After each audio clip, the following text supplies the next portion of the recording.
Donc ici, on va continuer sur la relativité restreinte et sur la dilatation du temps. Donc on va voir un autre exercice. Alors, deux jumeaux de 29 ans se disent au revoir. Un des deux partira dans l'espace, tandis que l'autre l'attendra sur Terre. Au retour de la fusée, le jumeau dans la fusée a vieilli de 2 ans, tandis que son frère jumeau a vieilli de 8 ans. Quelle était la vitesse de la fusée? Alors ici, ça c'est le paradoxe du jumeau.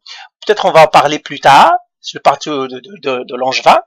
Alors, là, ça c'est la Terre. Et nous avons un jumeau qui est parti voyage dans une fusée. Et puis il va faire le retour. Donc bien sûr, lui il est parti avec une certaine vitesse qu'on ne connaît pas. C'est ça ce qu'on a. Et puis là, il est sur le référentiel R1. Le jumeau est dans le référentiel R2. Donc un des jumeaux il est là, il est resté sur Terre. L'autre jumeau il est parti. Et alors qu'est-ce qu'on a? Eh bien chacun. Lui c'est un référentiel, que ça veut dire il a son delta Tm. Le temps, son horloge. Il a une horloge qui mesure, son horloge biologique si vous voulez. Lui aussi il a une horloge. Ce qui va mesurer son delta TS. Et lui aussi il se mesure là. Alors maintenant la question c'est que, alors on va écrire les informations. Nous avons delta Tm égale, delta Ts égale, la vitesse égale, et la C ici, peut-être que je ne vais plus l'écrire le C. Je vais plus écrire C parce que généralement on le trouve avec C. D'accord? Et qu'est-ce qu'ils nous disent? Ils nous disent que celui sur la Terre a vieilli de 8 ans. Ça veut dire delta Tm est 8 ans. Son frère, dans la fusée, 12 ans. Donc lui, il mesure, il voit 12 ans dans son horloge. Et lui, il mesure et il voit qu'il a 8 ans. La question ici, au retour de la fusée, donc la fusée, elle est retournée. C'est ça, la fusée, elle est partie. Hein. Tandis que le jumeau frère a vieilli de 8 ans. Quelle était la vitesse de la fusée? On veut chercher la vitesse de la fusée. C'est la vitesse que nous voulons avoir. Eh bien, encore une fois, on va appliquer notre formule. Delta Tm est égal à delta Ts sur la racine carrée de 1 moins V sur C, le tout au carré. Comme ça. Et là, je remplace tout simplement par les valeurs que je connais. Eh bien, delta Tm, c'est 8, est égal à 2 sur la racine carrée de 1 moins V sur C.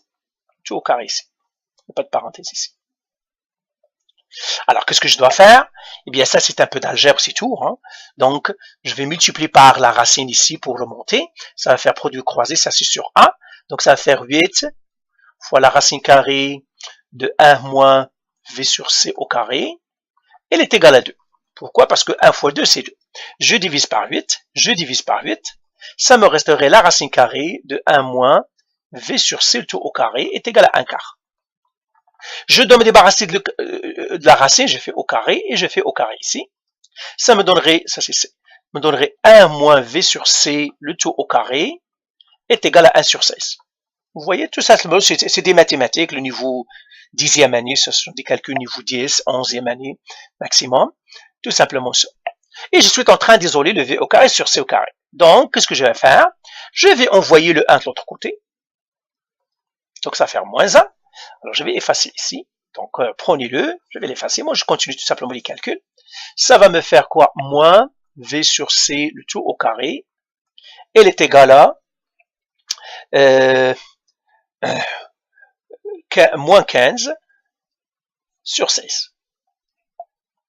C'est ça ce que ça va me donner. Et puis là, qu'est-ce que je dois faire? Ben, le moins ici, moins i, je divise par moins 1 par moins 1. Ça me donnerait V sur C est égal à 15 sur 16. Ça, c'est au carré. Je fais la racine carrée, je fais la racine carrée. Eh bien, ça me donnerait en fait V au carré sur V sur C, pardon. Est à peu près égal. La racine carrée de 15 sur 16, c'est 0,968. 968. Je multiplie par C, ça me donnerait V est égal à 0,968C.